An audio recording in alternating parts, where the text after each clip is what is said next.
আল্লাহ তাআলার দরবারে লাখো কোটি শুকরিয়া যে মহান রব্বুল আলামিন আমাদেরকে সুস্থ শরীরে এই পর্যন্ত রেখেছেন। এজন্য মহান রব্বুল আলামিনের দরবার শুকরিয়া আদায় করে আলহামদুলিল্লাহ। আসলে আজকে আমরা ফেসিবাজদের বিরুদ্ধে আমরা মাঠে ইসলামী আন্দোলন বাংলাদেশ শিবচর উপজেলা শাখার নেতৃবৃন্দ সকল নেতাকর্মীদেরকে নিয়ে আমরা মাঠে আছি, যাতে বাংলাদেশ যারা নাকি ধ্বংস করেছে, বাংলাদেশের অর্থনৈতিক ব্যবস্থা ধ্বংস করেছে, হাজার হাজার মানুষদেরকে হত্যা করেছে, গুম করেছে, আমরা সেই ফেসিস্টদের এই বাংলাদেশে আর দেখতে চাই না। তারা আজকে যে একটা কর্মসূচি দিয়েছে, লকডাউন কর্মসূচি, সেই লকডাউন কর্মসূচিকে প্রতিহত করার জন্য ইসলামী আন্দোলন বাংলাদেশের সকল নেতাকর্মী সারা বাংলাদেশব্যাপী যেভাবে আছে আমাদের কেন্দ্র ঘোষিত, ঠিক আমরা শিবচর উপজেলা শাখার নেতৃবৃন্দ আমাদের কর্মীসহ আমরা সারা শিবচরে ছড়িয়ে ছিটিয়ে আছি। আমরা এই সমস্ত ফেসিবাজদেরকে যেখানে পাবো আমরা সেখানে তাদেরকে রুখে দেবো ইনশাল্লাহ। এই মর্মে আমরা আজকে সকাল থেকে মাঠে আছি, মাঠে থাকবো ইনশাল্লাহ।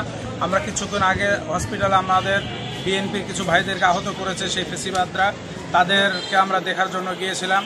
তো আমরা সকলকে বলবো যে ফেসিবাদের বিরুদ্ধে সকলে আমরা একসাথে লড়াই করব এবং এই দেশটাকে সুন্দরভাবে যাতে আবার পুনরায় গঠন করা যায় আমরা সবাই সেই চেষ্টা করবো ইনশাআল্লাহ।